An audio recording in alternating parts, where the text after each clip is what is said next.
A paz do Senhor, povo de Deus, eu sou o Tony Pinho do canal Bíblia para o Cotidiano. Estamos aqui para fazer mais uma aula da Escola Bíblica Dominical, da editora Betel Dominical, que nesse primeiro trimestre de 2025 estamos estudando sobre avivamento pentecostal, a chama do Espírito que continua incendiando o mundo. Chegamos hoje na nossa lição de número 4 e vamos falar de um assunto muito importante que nós assembleanos até gostamos ou gostávamos de praticar, que era a oração. Eu nasci não no berço evangélico, mas eu nasci em uma cidade onde tinha um círculo de oração que começava às 8 horas da manhã e ia até às 5 horas da tarde, revezando as irmãs. Eu cresci vendo a minha mãe indo, outras pessoas indo à igreja orar no matutino. Sim, se você não conhece essa palavra, eu pergunto, você conhece essa palavra, matutino? Um culto que começava entre 4 e 5 horas da manhã e até às 6, 7, que era antes das pessoas irem trabalhar, ia para a igreja orar, ia para a igreja agradecer a Deus pelo que tinha. Chamava o matutino. Eu também nasci vendo a igreja se reunir em vigílias de louvores e oração, né, onde se orava muito mais do que cantava, aonde se orava muito mais do que pregava. O intuito era passar a noite toda em vigílias de oração. Cresci vendo na televisão e na minha cidade, em outros lugares, cruzadas evangelísticas. Isso mesmo, um dos grandes precursores dessas cruzadas aqui no Brasil é o pastor, nem eu acho que ele está vivo ainda, eu vi um podcast falando sobre ele, Takayama. Takayama foi o percussor, pegou aquela sua carreta e saía cruzando o Brasil, fazendo cruzadas evangelísticas. Outro que aí a gente viu pela TV, né? Já acompanhou. O segmento dele hoje está um pouquinho diferente daquelas cruzadas evangelísticas, mas você não pode negar. Ele fez. Você já viu pelo menos um programa de TV do pastor Silas Malafaia, quando ele fazia as cruzadas pelo Brasil, centenas e centenas de pessoas. Hoje, parece que orar já não é mais necessário. Parece que as pessoas acham que acumularam crédito que agora não precisa orar. Ou antigamente se pedia oração. Falando nisso, tem um livro aqui. Deixa eu começo a falar as coisas, irmão, fico lembrando, né? Aqui tem um livro, eu não estou encontrando ele agora, mas é pequenininho, chamado O Manual do Ministro. E esse Manual do Ministro é tudo que a Assembleia de Deus, é tanto que é da CPAD, né? Casa Publicadora das Assembleias de Deus, acho que pronuncia assim. Elas ensinavam você a orar pela gravidez. Tem lá no livrinho, orar pela gravidez. Aliás, orar pelo namoro, orar pelo noivado, orar pelo casamento, orar pela gravidez, orar pela criança quando nasce, orar pela criança que saiu do colegial, orar porque foi para a faculdade, orar porque celebração de casamento, celebração de velório, celebração de apresentação de criança, consagração. Irmãos, a gente vai falar de um assunto que muitas, mas muitas igrejas largaram mão. Infelizmente, quando você... É uma realidade essa, não é uma crítica às Assembleias de Deus. É uma crítica geral. Crítica não. Um fato. Constatação de um fato geral. E qual é o fato, professor Tony? Nós não oramos como os puritanos oravam. Aula de número 4 vai falar sobre os puritanos. E aí, e sabe que tem gente que não gosta dos puritanos? E sabe por que não gosta deles? Porque eles oravam para tudo. Tudo era baseado em oração. Tudo para ele se resolvia em oração. Tinha a ação, mas orar era a sua prioridade. Então me pergunto, como é que é o culto de oração na sua igreja? Vai apenas a dirigente do círculo de oração, junto com a sua auxiliar? No máximo 2 ou 3 irmãs?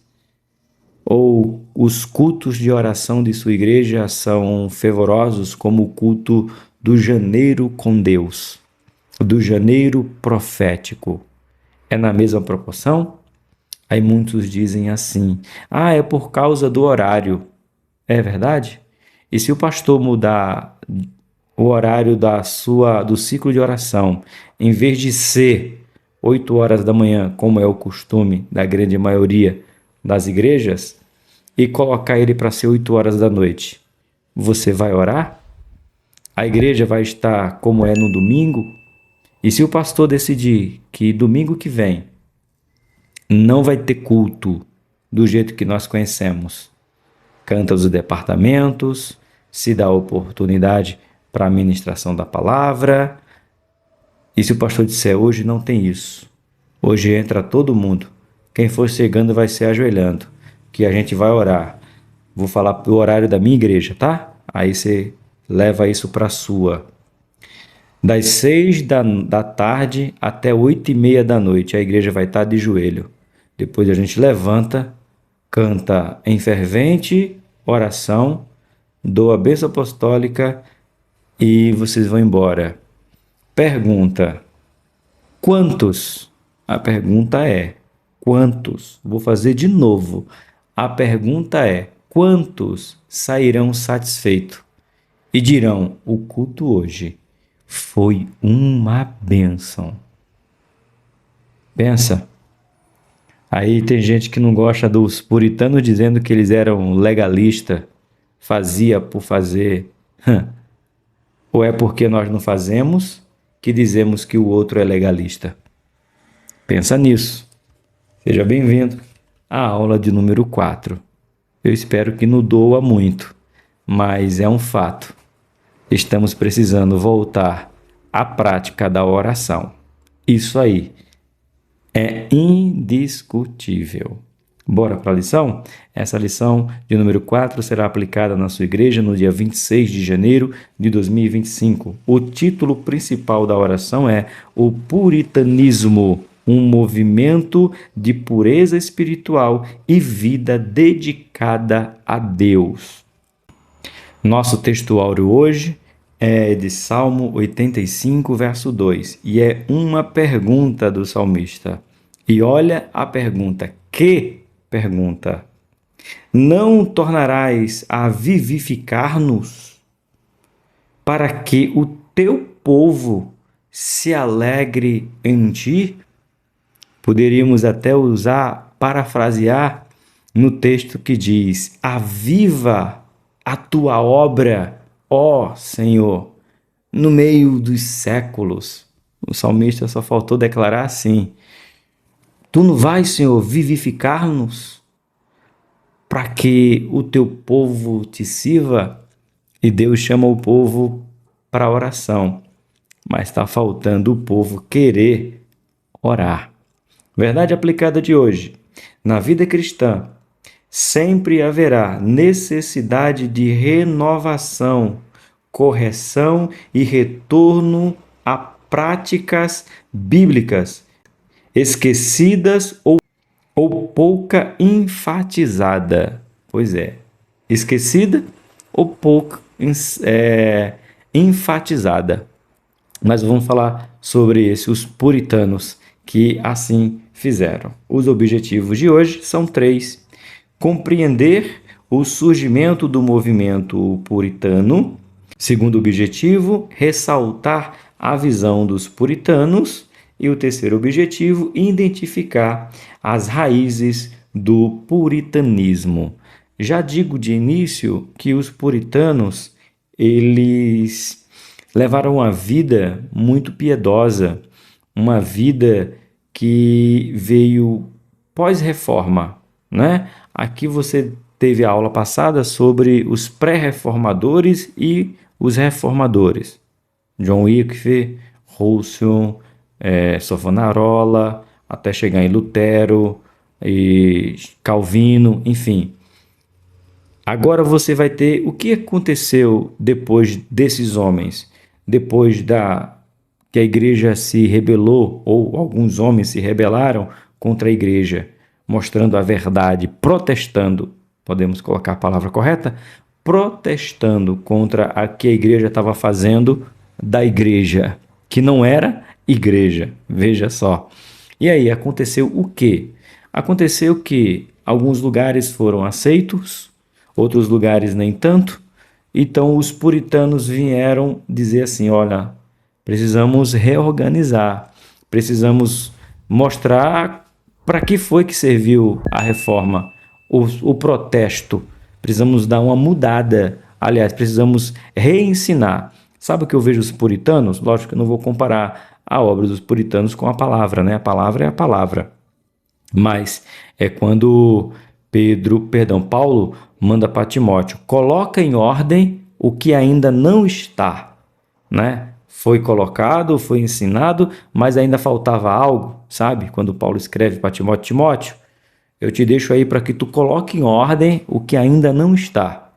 É isso, para mim os puritanos é esse, colocando em ordem aquilo que ainda faltou, tá bom? Vamos para o nosso texto de referência, livro de Hebreus, capítulo de número 12, 1 e 2, depois o 12 e o 13. Se você não tem a revista, acompanhe essa leitura.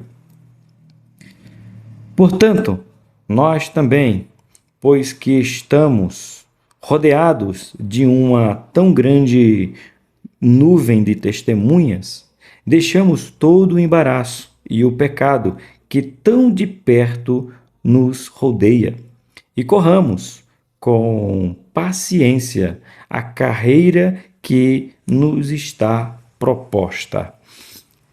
Testemunha tem muitas e o pecado está bem pertinho.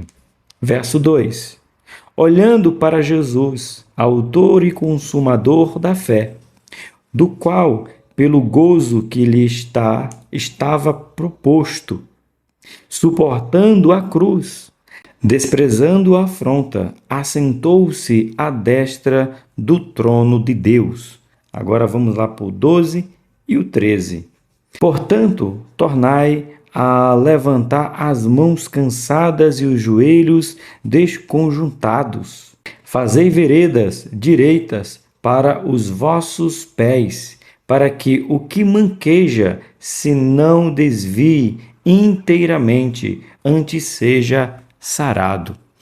Aqui o escritor aos Romanos está fazendo uma declaração da obra de Jesus. Quem foi Jesus? Autor e consumador de nossa fé, dizendo: vamos arrumar o caminho para que quem venha manquejando, para quem venha titubeando, para quem venha aí balançando, não se desvie. Irmãos, houve pessoas que planaram, de planar, deixar reto o caminho para que outros pudessem andar. Foi o caso dos pré-reformadores, fizeram o caminho para Lutero. Agora chegamos aqui, a reforma fez o caminho para a igreja continuar pura e o povo não quis. Então veio os puritanos planando o caminho para que a igreja, não somente na Inglaterra, como na Alemanha, na Suíça, na França, na própria Roma, na Itália, né? Lá em Roma, pudesse caminhar de maneira reta, para que ninguém cansasse, se desviasse do caminho. E é isso que a escola bíblica dominical tem feito, planado o caminho para quem vem aprender, aprenda da maneira correta. E glória a Deus por isso. Nossos hinos sugeridos de hoje, 90, 91 e 93. Louve ao Senhor. Motivo da oração de hoje: ore para que a Igreja de Cristo permaneça firmada nas Sagradas Escrituras. E as Sagradas Escrituras nos convida a orar em todo o tempo. Ore daí, que eu oro daqui. Soberano e eterno Deus, sou grato a Ti por mais essa oportunidade, por mais essa aula. Que essa aula venha mover o meu coração, que essa aula venha tocar a vida dos meus irmãos, que nós precisamos voltar à prática, Senhor, da pureza espiritual, através da oração, através da leitura da Tua palavra, através do jejum, é o que nos aproxima de Ti. Então ajuda-nos, Senhor, a orar, a ler a Bíblia e a jejuar. É o que eu te peço em nome do Teu Filho Jesus. Amém. Amém, meus irmãos? Então, aproveite que nós vamos entrar agora na lição e se inscreva. Ative o sininho de gostei e compartilhe esse vídeo com mais e mais pessoas. Lembrando para você que o canal aqui, esse é o meu canal principal, Bíblia para o Cotidiano, mas eu tenho outro canal que se chama Devocionais Cotidiano. Coloca aí, Devocionais Cotidiano. Nós temos 3 devocionais por dia para aproximar você. Temos o Café com Deus Pai, 7h30, Priorize Deus, meia-noite, e a leitura da Bíblia todos os dias, 12h30. Se você acha que o Café com Deus Pai é um livro de autoajuda, não ajuda nada. Se você acha que o Priorize Deus é muito fraco, então eu te convido para você vir ler a Bíblia comigo. Porque se a Bíblia não é o melhor devocional que você pode fazer, eu convido você a dizer, eu quero aceitar Jesus. Então você não tem desculpa. Tanto os devocionais escritos pelo pastor Michel, quanto pelo pastor Júnior, você pode dizer que é fraco, irrelevante, autoajuda. Mas quando eu te convido para ler a Bíblia comigo, e se você não sabe, olha aqui, eu estou gravando no dia 20 de janeiro, essa gravação, 20 de janeiro. A gente já está lendo no canal o capítulo 20 de Levítico, ou seja, já estamos no 3º livro da Bíblia, antes de um mês. E eu vou terminar essa leitura do livro de Levítico na terça-feira, hoje é 21, dia 22 de janeiro. O canal Devocionais Cotidianos já vai ter lido 3 livros da Bíblia. Então não tem como você dizer, não sei como faço. Se inscreve, Devocionais Cotidiano, leitura da Bíblia todo dia, ao vivo, mas fica gravado. Lá tem a playlist, mas fica gravado, mas é ao vivo, 12h30, se você quiser acompanhar. Bíblia, Bíblia e Bíblia. Vamos lá? Introdução. Nesta lição, estudaremos o movimento puritano e suas heranças teológicas, extraindo lições relevantes para o necessário e contínuo aperfeiçoamento do povo de Deus. Vamos lá? Falar dos puritanos. Ponto de número 1. O puritanismo foi um movimento religioso muito importante na Inglaterra. Posteriormente, tornou-se a principal tradição religiosa nos Estados Unidos.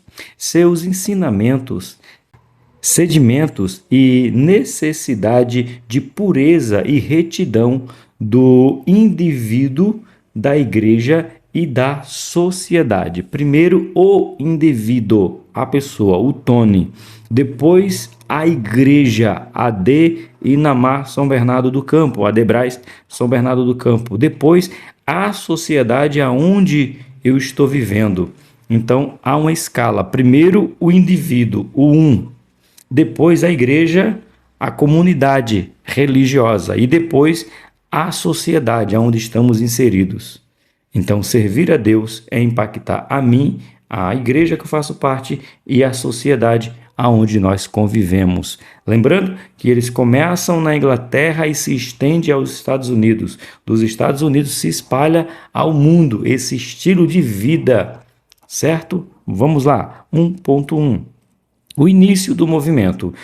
O puritanismo nasceu na Inglaterra em meados ao século XVI, durante o reinado da Elizabeth I. Não é a Elizabeth, a última Rainha Elizabeth que faleceu, tá? É a Elizabeth I. Os puritanos achavam que a igreja tinha adotado práticas não bíblicas. Daí a necessidade de lutar pela purificação da igreja.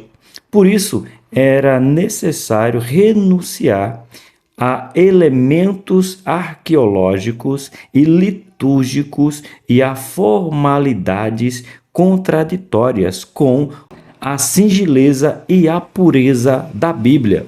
Era preciso reparar os alicerces éticos, espirituais, litúrgicos e cerimoniais da Igreja Anglicana, para aproximá-la dos ensinamentos da Reforma Protestante e, assim, livrá-la das impurezas, das misturas de culto e de outras doutrinas religiosas em claro retorno à palavra de Deus. Ele vai falar aqui, o pastor Wildes, que está de parabéns, mais uma revista que me arrependo de não ter pedido capa dura. Eu vou ter que parar com esse negócio de julgar a capa, né? Julgar o livro pela capa. Esse aqui é mais uma revista que deveria ter capa igual tem lá no cantinho lá, os profetas menores, tá vendo? Capa dura. Aquilo aí não pode sair dali não, irmão. Aquilo é sensacional. Essa aqui é uma revista que não podemos parar. Então veja, houve a reforma. Com a reforma, com a morte dos reformadores, os dinômicos de peso, a igreja não teve muito... Vamos deixar do jeito que está, vamos parar com isso, mas vamos deixar isso. Sabe o que eu vejo a vida dos puritanos com a reforma? Lembra quando aquela passagem que Deus pede para Moisés fazer uma serpente de bronze, e essa serpente de bronze, quem olhasse para ela no deserto não seria morto, e foi para aquela ocasião, e o povo de Deus, em vez de se livrar daquela serpente, guardou, e só lá no templo, quando o profeta, se eu não me engano, Ezequiel, isso já foi anos depois, quando foi fazer a reforma, quando foi o profeta Esdras, teve aquela reforma no templo, achou a serpente ainda guardada, irmão. Que o povo de Israel ainda tinha aquela serpente guardada. É o que aconteceu. Houve a reforma, houve um protesto, houve o chamado protestantismo, que chegou até a nós, que somos considerados, né, protestantes, só que algumas práticas ainda continuavam. Não foram tirado tudo. E aqui vem os puritanos dizendo, precisamos tirar, voltar apenas às escrituras. Sim, as escrituras, nas 5 solas, e uma das solas é solas escritura, ou seja, é o que está. Se não está nas escrituras, não serve. Começa esse movimento dos puritanos. 1.2. O descontentamento com a igreja. O movimento puritano foi uma reação à igreja institucionalizada da Inglaterra. Podemos dizer que se tratava de um movimento com busca da defesa da reforma da igreja, para que houvesse uma renovação pura. Isso incluía rejeitar os vestígios de práticas católicas romanas ainda existentes na Igreja da Inglaterra. Somente assim a Igreja seria genuinamente reformada, tendo como a única regra de fé a doutrina das Sagradas Escrituras. E aí, se a gente for abrir a nossa Bíblia, no livro de Tiago, abre aí, Tiago, capítulo de número 1, verso 22, aqui está: sede cumpridores da palavra, não somente ouvintes, enganando-vos com falsos discursos. Ou seja, chamou para a reforma, chamou para ter a mudança, mas não mudaram. Lutero e todos os outros fizeram sua parte. E aqui Tiago diz, olha, já que vocês estão ouvindo, voltem, mudem, transformem de verdade, não apenas ouçam, mas venham praticar a palavra, senão vocês estão enganando a vocês mesmos. E o pior de enganar a mim mesmo é que às vezes eu me engano tanto que eu passo a enganar a outros. Então esse foi o chamado dos puritanos. Já que é para manter a reforma, fazer, perdão, a reforma, então bora fazer, bora tirar tudo, bora arrancar tudo, bora fazer a reforma por completo. Então, é onde nasce os puritanos, tá bom? 1.3. O cuidado com o indivíduo. Sim, por muito tempo não se tinha o cuidado do individual, o indivíduo em si. Se pensava muito na instituição. E aqui ele usou uma palavra que chama muita atenção, né? É institucionada. Estava aqui, ó, essa palavra aqui, ó, o movimento puritano foi uma reação à igreja institucionalizada. É a palavra correta. Por quê? Porque estavam pensando muito mais na instituição chamada igreja do que as pessoas que viviam na igreja. E aí, o ponto de número 1.3 vai falar que não adianta a instituição estar caminhando para um lado se o indivíduo está indo para outro. Então a igreja tem que andar paralelo, dizer, olha, esse aqui é o caminho que temos que seguir. E qual é o caminho? Não é o que a igreja determina, é o que a Bíblia ensina. Mas, infelizmente, como foi nos dias dos puritanos, há essa dificuldade nos nossos dias, da igreja seguir um caminho que os seus membros, que é o chamado hoje, membros sigam. Infelizmente, a igreja está muito institucionalizada em vez de ser humanizada. Ou seja, se preocupa muito com o nome da igreja em vez de se preocupar com o nome dos indivíduos. Sabendo que os indivíduos é que levam o nome da igreja. Por exemplo, sem prolongar o assunto, porque não é o nosso canal não é para isso aqui, mas só para a gente pensar. A Igreja Bola de Neve, ela foi criada por um fundador, cofundador, e teve lá o seu início em 1970, porque tem 30 e poucos anos, então 1975, 1980, enfim, foi criada pelo fundador. Eu não sei o nome o primeiro nome dele, mas sei que chama Rina. Ele criou a Bola de Neve, a Igreja Bola de Neve. E essa igreja, o que aconteceu? O Rina estava querendo ir por um caminho, a igreja querendo ir para outro caminho, e aí teve uma ruptura dessa igreja, que até não é uma coisa, não tem a ver com a outra. O Rina veio até falecer, mas ele faleceu por uma queda de moto, e aí estava em grupo, assim, andava em grupo com motos, né? Não era para fazer baderna não, irmão. Era o costume dele ir de uma igreja para outra de moto. E ele caiu e veio a óbito, né? E foi a óbito. Mas o que eu quero dizer, com a morte do Rina, a igreja da Bola de Neve praticamente se dividiu. E eu me lembro de outra igreja também, instituição, que depois que o seu fundador morre, a igreja praticamente se dividiu. Quando morre o missionário Davi Miranda, da igreja Deus e Amor, praticamente dividiu a igreja, a sua esposa, que eu não lembro o nome dela agora, a sua filha e o seu neto. Dividiram a igreja Deus e Amor. Se você não sabe, a igreja Deus e Amor é dividida, já não é mais aquele padrão. Porque quando a gente começa a institucionalizar demais a igreja, ela vira uma empresa. E a empresa tem CEO, e a empresa tem líder de departamento, tem gerentes, e você vai institucionalizar demais. Então a igreja perde a sua característica espiritual. E era isso que os puritanos estavam defendendo que não acontecesse. Eu não sei se vai falar, porque eu não li na revista aqui.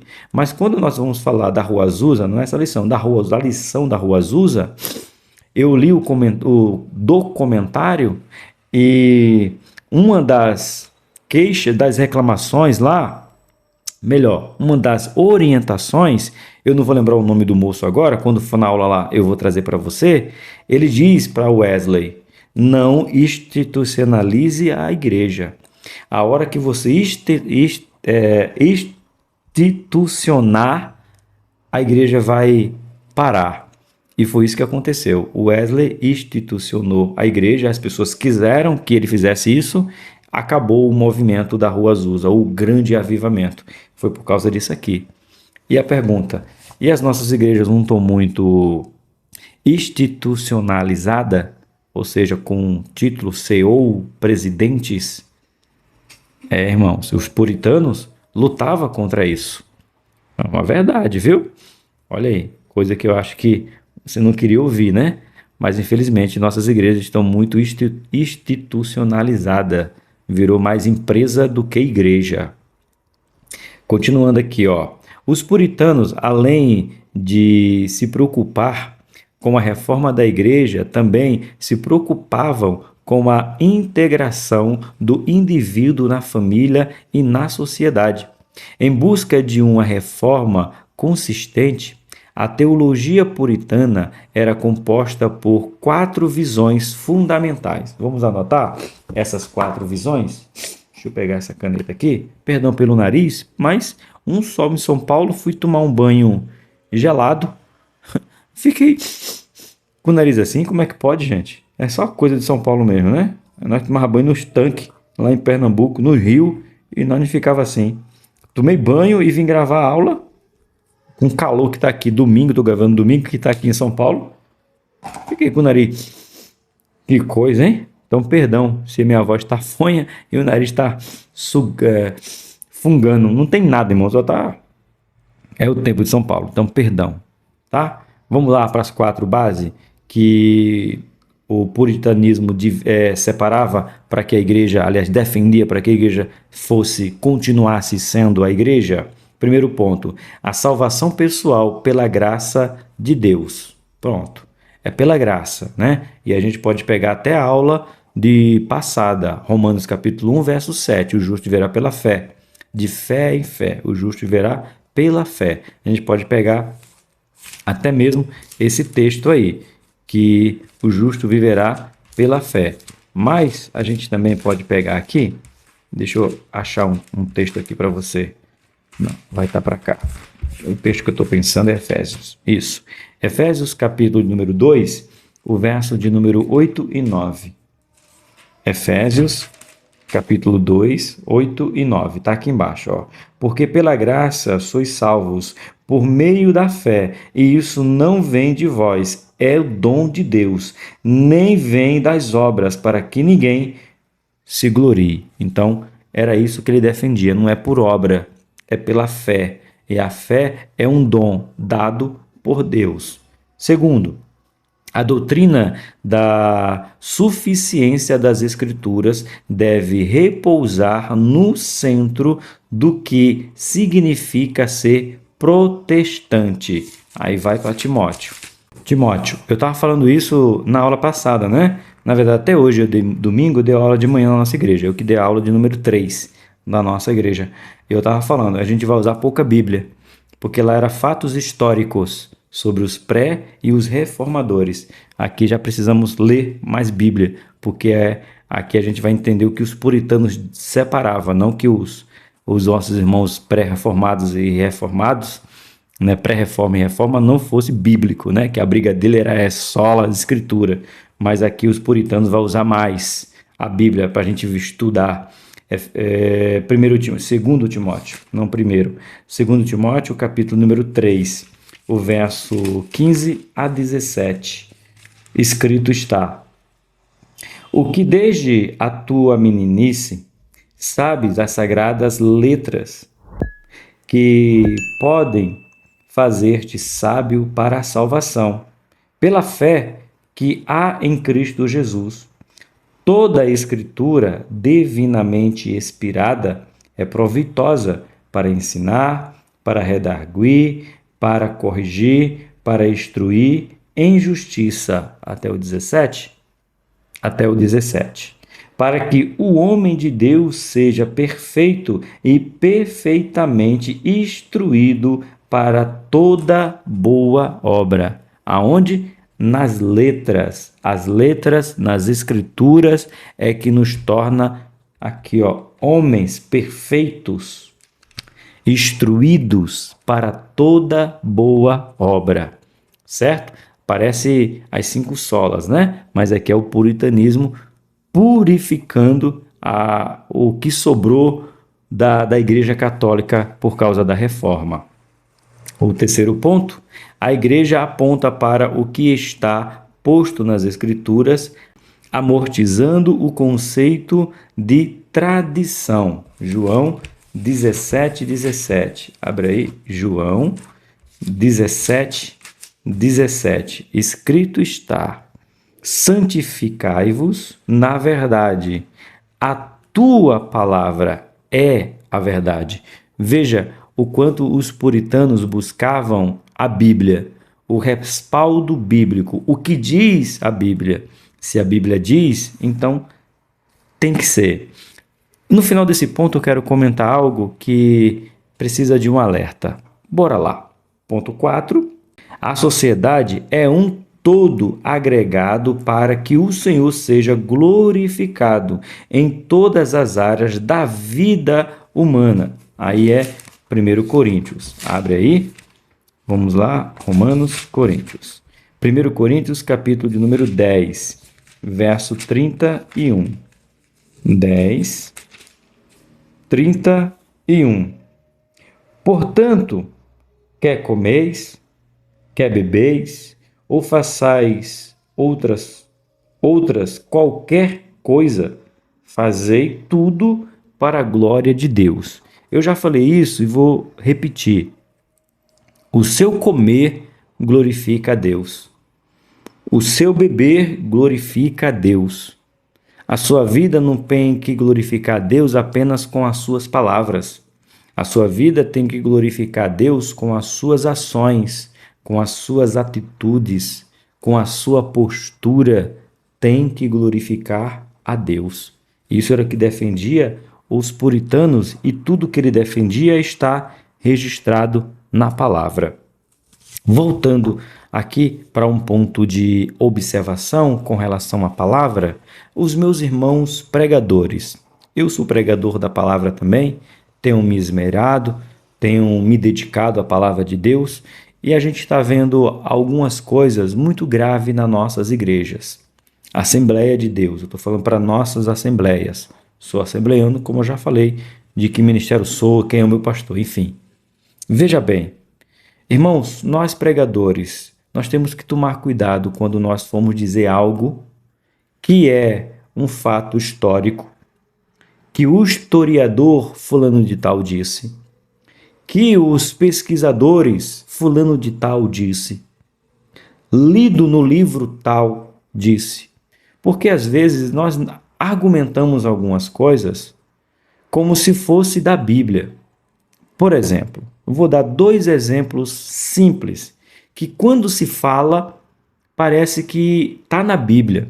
Né? Hoje até o Rosil, na mesa, nós almoçando, falando sobre isso, eu falo de Bíblia na mesa com minha família, prazer voltar a estar na mesa com meu filho e falar de Bíblia com ele. E eu falando isso com ele, ele falou até aquele texto, né, pai? Eu venci o mundo, vocês também vencerão. Não tem isso na Bíblia, crente. Meu filho sabe disso, né? Mas, enfim, o texto que eu quero trazer é: quando João, os pregadores vai pregar sobre João, o escritor, o João das epístolas, o João que é preso na ilha de Pátimo, o João do livro de Apocalipse.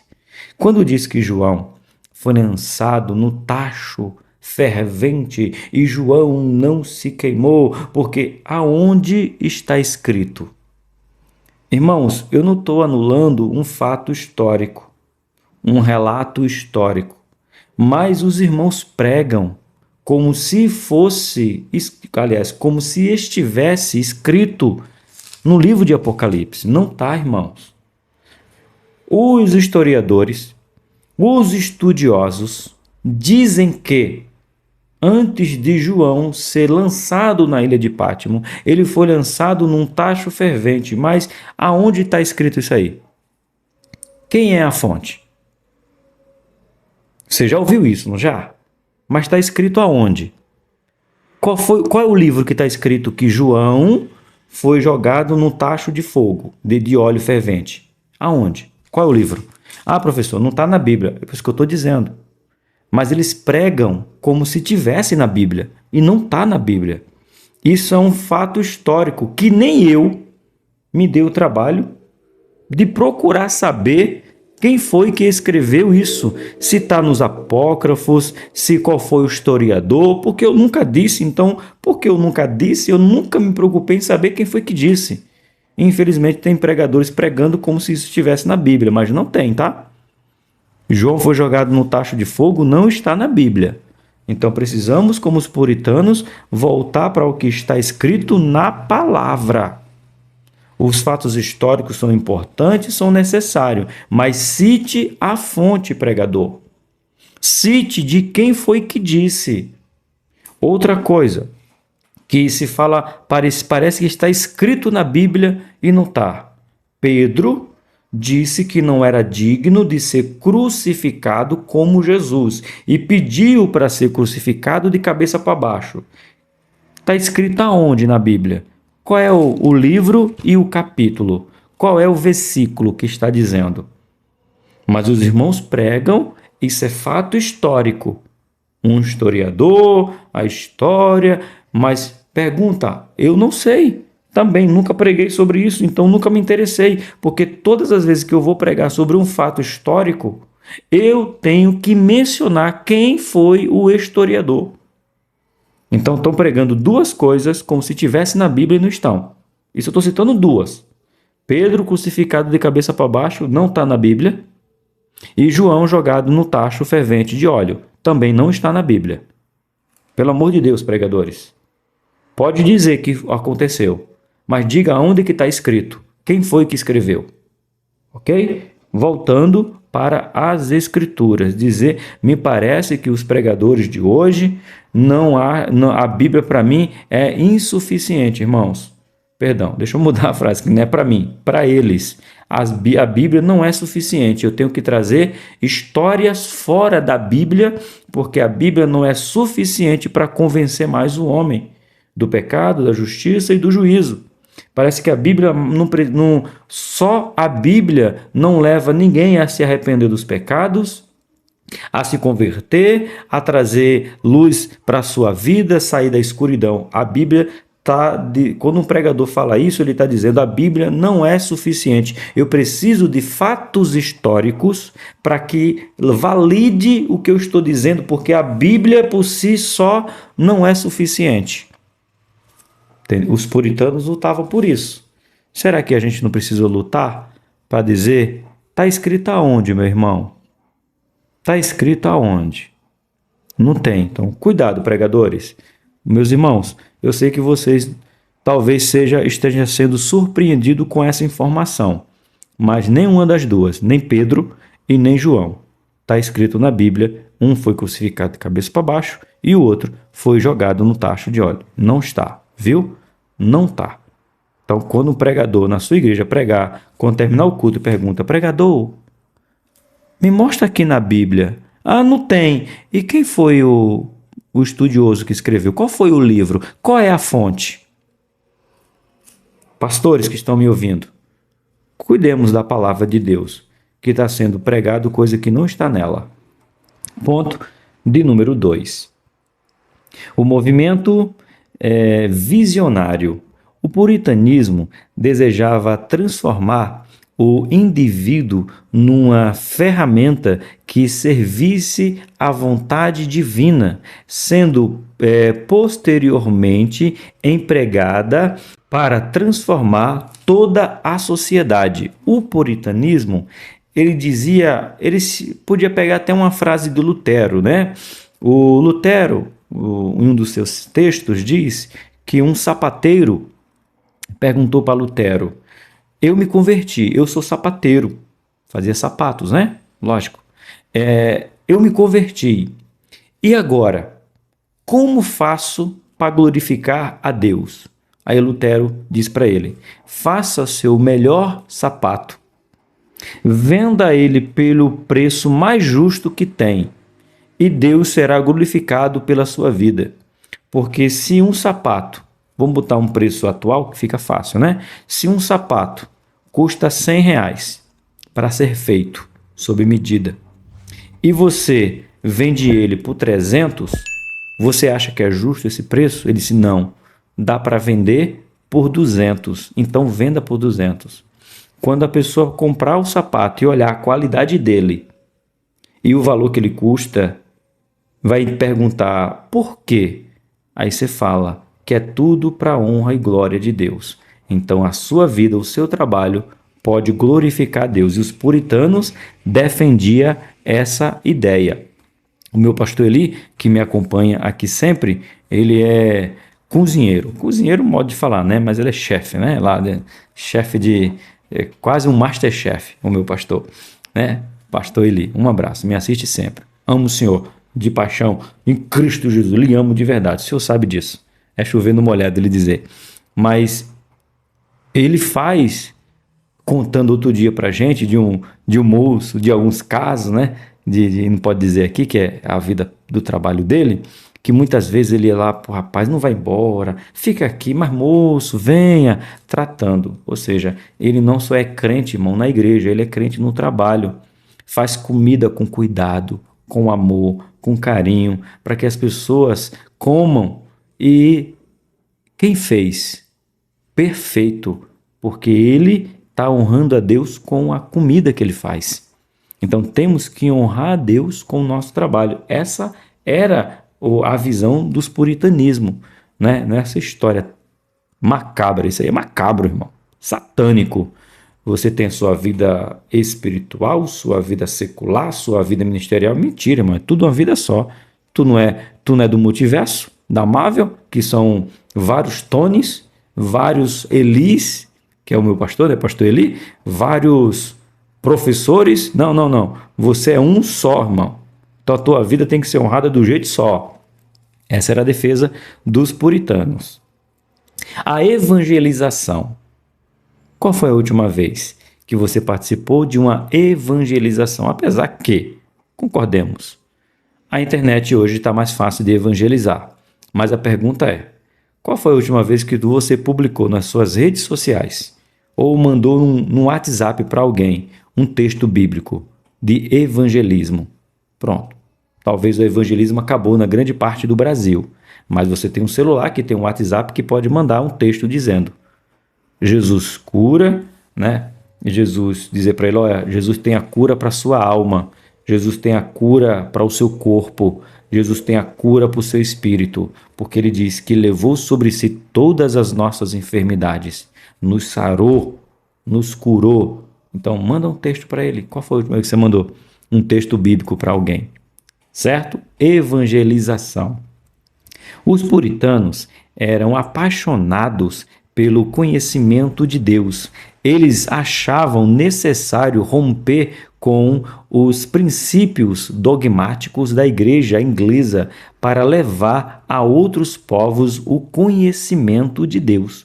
Para isso foi um movimento de pessoas aplicadas à educação que não se furtava a estudar todos os escritos de que viessem a acessar, porque entendiam que a pessoa que deseja ser salva deve conhecer a Deus. Essa fervorosa dedicação às Escrituras e a firme convicção de que todas as áreas da sociedade devem focar a glória de Deus impulsionaram as ações evangelísticas no mundo. Se tem uma coisa que os puritanos faziam com prazer era estudar a Bíblia. Lembra da literatura? Eu tenho ela aqui na minha mão. Ó, eu ainda tenho uma aqui, ó. Ainda tenho uma literatura. É uma relíquia, né? Eu tenho que guardar. Isso aqui era quando eu era pastor, irmão. Quando eu era dirigente de congregação. Não é pastor, não. Quando eu era dirigente de congregação. E aqui tem o texto de Marcos, né? Olha aqui, ó. O texto de Mateus capítulo 11, verso 28 e João 10:10. Aí a gente estudava sobre esse texto, aprendia sobre o texto e quando entregávamos essa literatura, as pessoas podiam ouvir uma palavra ali, dizer para eles, olha, Jesus é a cura, Jesus é a libertação, venha aos pés da cruz, venha ver Aí a gente lia, né, para a pessoa, para ela poder ser impactada, né, pelo texto. A gente lia o que estava aqui, explicava para ela e entregava. Essa era a maneira de evangelizar. Entender o texto para poder explicar o texto. E funcionou por muitos e muitos anos. Hoje você consegue fazer um canal aqui no YouTube para evangelizar. Então, irmãos, a paixão pelo evangelismo não pode morrer. Se morrer, acabou. Acabou a igreja, acabou o ministério, acabou tudo que nós entendemos. Porque se eu fui alcançado, foi porque alguém se apaixonou por evangelizar. Certo? Ponto 2.2. A pregação expositiva. Eu tenho uma Bíblia, essa daqui ó, é a primeira, é do reverendo Hernandes Dias Lopes, pregação expositiva. Bíblia, pregação expositiva. Sensacional, ensinando como pregar expositivamente. E o que é pregação expositiva, professor? As nossas Assembleias de Deus não pregam muito, né? Eu falo da Assembleia que aí eu englobo todo mundo. E não generalizo, mas coloco todo mundo sendo assembleano. O que é uma pregação expositiva? É você pegar o texto aqui, ó. Tá aberto aqui. 1 Coríntios, capítulo de número 10. É eu pegar esse texto, esse capítulo inteiro aqui, ler todo ele e sair explicando. Eu leio o texto, depois eu explico o texto e depois eu aplico o texto. Então, pregação expositiva basicamente é essa: é ler o texto, explicar o texto e aplicar o texto nas nossas vidas. É isso aqui, isso é pregação expositiva.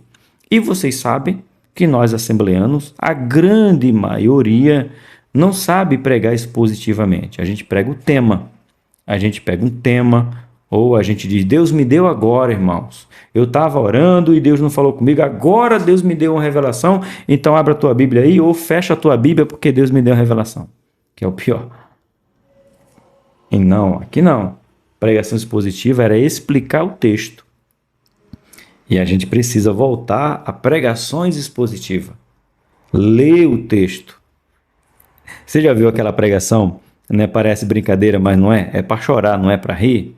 O pregador pede para você abrir a sua Bíblia no livro de 1 Coríntios, capítulo 10, verso de número 31.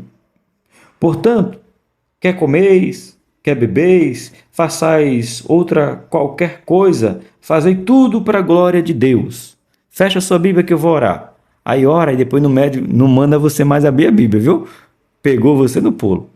Agora eu vou orar. Fecha a sua Bíblia que eu vou orar. É para dizer para você, não precisa abrir mais, que eu não vou pregar sobre Bíblia.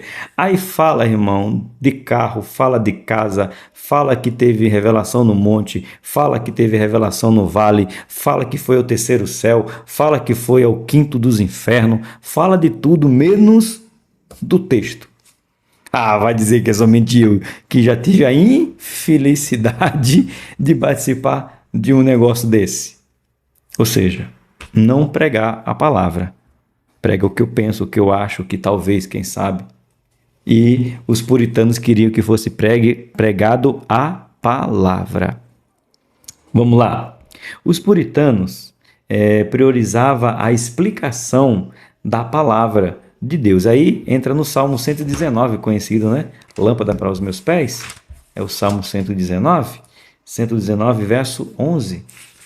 Bora ver. 119, verso de número 11. Escondi a tua palavra, não, é outro texto. Escondi a tua palavra no meu coração para eu não pecar contra ti. Está guardada a palavra aí, irmão? Guardado não, escondido.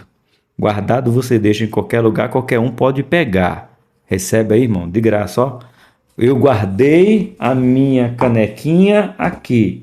Então, qualquer um que passar por aqui pode pegar. Agora, se eu esconder, aí quem passar não vai achar. Então, logo não vai roubar. Para achar, vai ter que procurar. Então, quando o salmista diz, escondi a tua palavra no meu coração para eu não pecar contra ti. Ou seja, ela não está guardada, ela está escondida. Até o louvor da Cassiana, a tua palavra escondi no meu coração. Aí, Um louvor bíblico, tá vendo? É desse jeito. Eles tinham como meta principal concluir a reforma. E a melhor maneira de fazer isso era por meio da pregação expositiva. Isso significa que todas as partes das Escrituras Sagradas devem ser compreendidas e explicadas numa pregação que atinja de forma direta o coração dos indivíduos, quando você explica o que você leu. Para os puritanos, a pregação deveria ser a principal papel do pastor, ocupando o lugar principal em seus cultos. Eles consideravam os 66 livros da Bíblia a biblioteca do Espírito Santo, graciosamente deixado por Deus para os crentes. Eu vi isso aqui, achei muito da hora. A Bíblia é a biblioteca do Espírito Santo, disponível para mim e para você. Parabéns! É isso aí. Qual foi a última vez que você viu uma pregação expositiva? Muda a frase. Qual foi a última vez que você, professor, pregou um texto expositivo? Leu o texto, explicou o texto e aplicou o texto. Esses são os 3 princípios do texto, né? Da pregação expositiva. Qual foi? É isso aí. 2.3. Paixão por Cristo. Tá faltando. Hoje de manhã eu falava com o meu pastor Daniel Conrado. Eu tenho uma certa resistência a pregações que não falam de Jesus. Irmão, Jesus é tudo. Jesus é o começo, Jesus é o meio, Jesus é o fim. Não dá para ouvir pregações mais, irmãos, onde não tem Jesus. Precisamos voltar para Jesus. Infelizmente, as pessoas aprenderam a pregar Antigo Testamento e não menciona Jesus. Nós estávamos na sede, o pastor ele sabe aí, eu não vou falar nada demais, apesar que foi público, né? Eu posso falar porque ele falou na sede, né? Tava lá lotada a sede, os dois, a igreja e o complexo, tava lotado de gente. E o cidadão ele pregou o Salmo 124.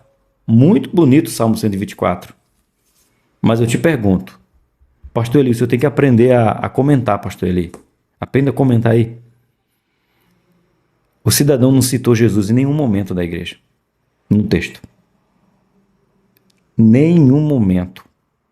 Ele pregou apenas que Deus vai quebrar o laço, que Deus vai quebrar o laço do passarinheiro, vai nos livrar da boca dos devoradores, que é o texto do Salmo 124, que é lindo. 124.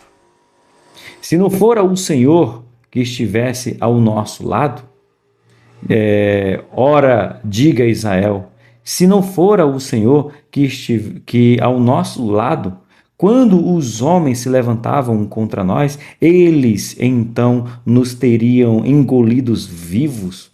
Quando a sua ira se acendeu contra nós, então as águas teriam transbordado sobre nós e a corrente teria passado sobre a nossa alma.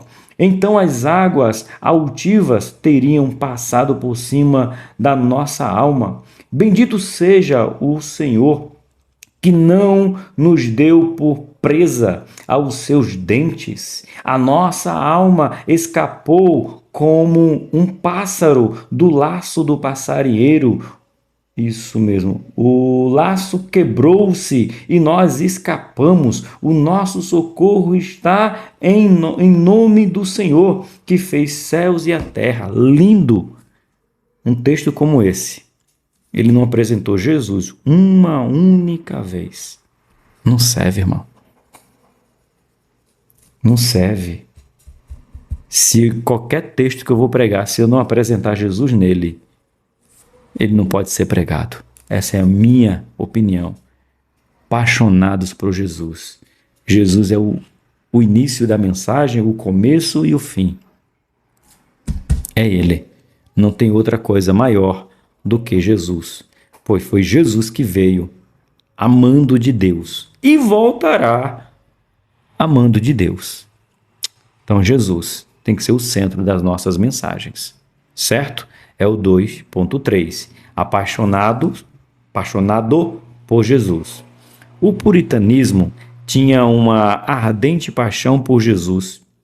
O inglês Thomas, teólogo e pregador puritano, que viveu em 1600 a 1680, disse sobre o céu: se tivesse que ir ao céu e descobrisse que Cristo não estava lá, eu sairia correndo imediatamente, pois o céu seria o inferno sem Cristo.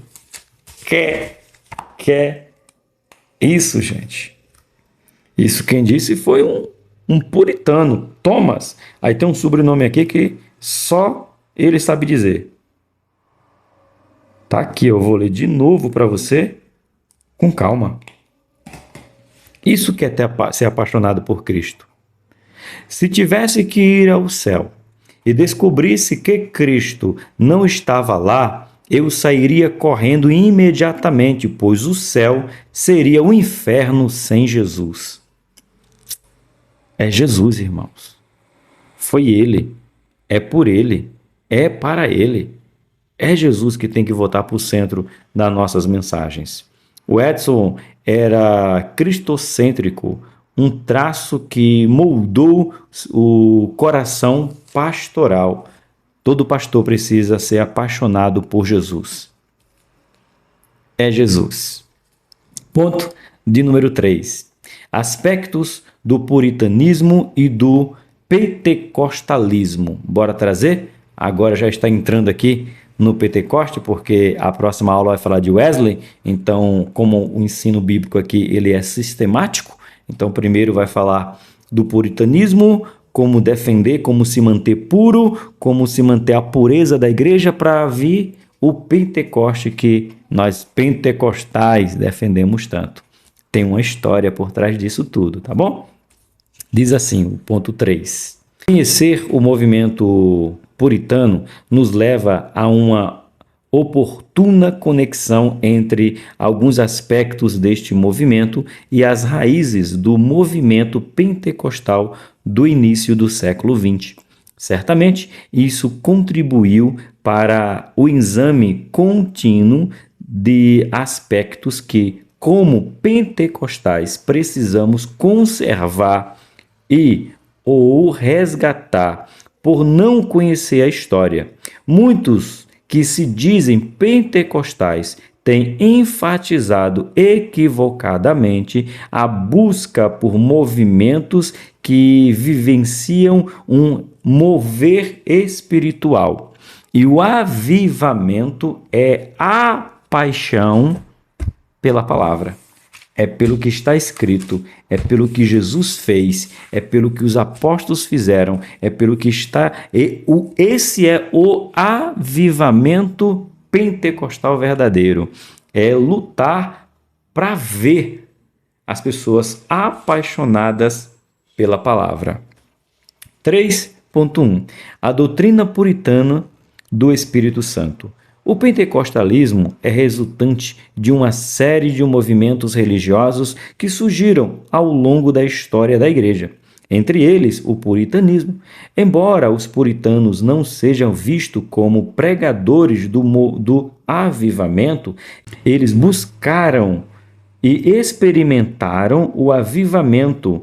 Para Joel Butler, que eu não sei pronunciar o nome do cidadão, embora escrevesse pouco sobre avivamento, os puritanos conheciam a graça reavivadora de Deus em sua experiência pessoal e em seus ministérios, pois sua igreja conhecia as notáveis efusões do Espírito Santo. Sim, eles conheciam, não era adepto do que nós chamamos hoje de pentecostalismo, rodar, cair, pular, gritar, e eles não eram adepto disso, eles eram adepto que houvesse uma mudança de vida através das Escrituras e que Deus fosse louvado. Mas eles sabiam e não recriminavam, tá bom? Sabe como disse Paulo? Eu não proíbo que vocês falem língua, mas que haja ordem e decência. Estou trazendo só o texto de Paulo, tá? O puritanismo do mesmo jeito. Vivam uma vida santa, vivam uma vida de oração, vivam uma vida que a sociedade entenda que você tem uma vida transformada pela palavra, né? E se isso você for batizado com o Espírito Santo, receber dom e falar em línguas, deixa Deus te usar. Desse jeito. Agora chegamos no 3.2, a missão do povo de Deus, certo? Bora falar da nossa missão agora? Vamos contextualizar? Diz assim: o estudo da visão integrada para os puritanos tinha da vida de Cristo e da missão do povo de Deus aponta para a relevância da ação do Espírito Santo na capacitação da igreja para anunciar o evangelho de Jesus Cristo até os confins da terra. Aqui eu quero dar uma parada, eu não sei se vocês já ouviram falar que infelizmente vai falar o quê? Eu não sei nem o que dizer. Porque existia no Brasil, existia um movimento chamado Missão Integral. Se você colocar no YouTube, você vai achar ainda. Mas o problema, o que foi que aconteceu com a Missão Integral? Qual foi o problema dela? Porque ela parou, quebrou. Os seus idealizadores, eu não vou falar o nome deles, porque infelizmente cometeu um adultério. Olha só que triste, da Missão Integral. Ele comete adultério e um pastor denuncia o adultério dele. Só que o adultério dele, gente, não foi assim, ele traiu a mulher hoje e ficou sabendo e descobriu. Não, ele traiu a mulher há 15 anos atrás, 16 anos atrás, mais ou menos isso, com a ministra de louvor da igreja que ele faz parte. Ele está na frente, veja só que terrível, veja que aberração, veja que não tem palavras. Está aí na internet, não tem palavra. Esse pastor já fazia 25 anos que era pastor dessa igreja, até onde eu vi. Era 25 anos pastor da mesma igreja. Uns 15 anos atrás, ele teve um relacionamento com a ministra de louvor da sua igreja. Ela ficou grávida e ninguém sabia. Essa criança nasceu. Essa criança tinha 15 anos quando foi descoberto que ele tinha um caso, teve um caso no passado com a ministra de louvor e ela ficou grávida. E ele negou. Fez um vídeo dizendo calúnia. Eu estou nessa igreja já faz 25 anos. E ele é da Missão Integral. Era 4 homens que pregavam aí, ensinando sobre Missão Integral. Põe aí que você vai descobrir. E aí, foram atrás da mulher. Não sei como que se deu. A mulher fez o teste de DNA. E quem é o pai da menina? O pastor, que já é 25 anos pastor da mesma igreja. Há 15 anos no passado teve um caso com a ministra de louvor, ela ficou grávida e essa menina não tinha pai porque ele não registrou e a mulher ficou calada. Até a própria mulher ficou calada até isso ser exposta por outro pastor. E o cara pregava. Veja, irmãos. Então, existia a missão, esse é da missão integrada, não estou falando de outro escândalo que tem aí, estou falando do povo da missão integrada. E outro da missão integrada, que se perdeu, se envolveu intensamente com a política. E o pior, a missão integrada, em vez de defender princípios bíblicos, ela foi para uma vertente da política que defende aborto, que defende mais o bandido do que o cidadão, que defende mais o propina do que a honestidade, nada a ver com o puritanismo. Aí acabou o movimento integral aqui no Brasil. Desses 4, eu não sei que fim deu, e somente um tá aí. Mas ultimamente fui ver uma pregação dele, na verdade mandaram para mim um corte. Com todo respeito à pessoa, mas eu acho que ela está esquerosada. Então, irmãos, infelizmente, a missão integral era para, já está dizendo, integrar toda a sociedade, no meio político, no meio militar, no meio, aonde tivesse uma oportunidade, a missão integral entrar. Mas ela aqui no Brasil se perdeu. Mas os puritanos defendiam isso aí, mas se mantinham na postura. E toda vez que alguém se desviava do caminho, eles abandonavam aquele segmento ali. Tá? Vamos voltar aqui. Isso é importante também para que o cristão seja consciente da sua responsabilidade no processo de renovação e transformação da sociedade, sendo luz e sal. Ou seja, se eu estou num ambiente que eu não consigo iluminar, então eu não sirvo para estar lá. Se eu estou num ambiente que eu não consigo dar sabor, eu não sirvo para estar lá. Então, essa era o problema. Esse foi o problema da missão integral no Brasil. Mas nos puritanos funcionou. Ele era luz no texto. Ele era luz onde eles chegavam. Eles eram sal aonde chegavam.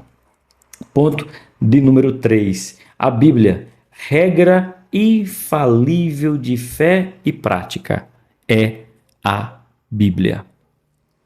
A história do puritanismo nos ensina que devemos amar a Bíblia como nossa única regra de fé, olha aí, e conduta. Agora sim, o Salmo 105 que diz, lâmpada para os meus pés. Né? Agora sim, a gente volta lá para os Salmos 119, agora sim, 119 verso 105. Aqui, lâmpada para os meus pés é a tua palavra e luz para o meu caminho. Não ilumina apenas os pés, mas ilumina também o caminho. É a palavra. Em tempos de tantos desvios doutrinários, é preciso reforçar sempre nosso amor pelas Escrituras, analisando o que fazemos e pensamos à luz da palavra de Deus. Os puritanos foram inspirados pelo ministério de William Tyndale, cujo objetivo principal era completar o que a reforma protestante não havia conseguido. O exemplo e o amor de Tyndale pela Bíblia Sagrada nos guia a amar e a pregar as verdades contidas nas Sagradas Escrituras. É o que está aqui. É o que está aqui. É o que serve, é o que basta, é o que é necessário. Para concluir a lição de hoje, o movimento puritano nos mostra que somente a dependência do Espírito Santo nos faz voltar aos princípios bíblicos, porventura esquecidos. Reforça os aspectos cristãos que vivenciamos, nos dá discernimento espiritual para não sermos confundidos e preservar em nós o fervor no serviço a Deus. Quando a gente lê a Bíblia, a gente entende o quanto temos que servir, o tanto quanto temos que pregar, o tanto quanto temos que ensinar a palavra de Deus. Que Deus abençoe. Espero ter acrescentado conhecimento ao seu ensino. E você, aluno, que venha crescer na palavra de Deus, se você nunca ouviu sobre os puritanos, pesquise mais, busque mais, se aprofunde mais e use a sua vida como um farol. Use a sua vida como luz. Use a sua vida como sal. Não importa aonde, mas você tem que glorificar a Deus. Eu agradeço por você ter ficado aqui até o fim. Que Deus abençoe a sua vida e que você cresça nas escrituras da palavra. Eu sou o Tony Pinho, o canal Bíblia para o Cotidiano. O grande amor de Deus, a graça do nosso Senhor e Salvador Jesus Cristo, comunhão e consolação do Espírito Santo comigo e com você, não apenas hoje, mas eternamente. Amém. Deus abençoe vocês hoje e sempre.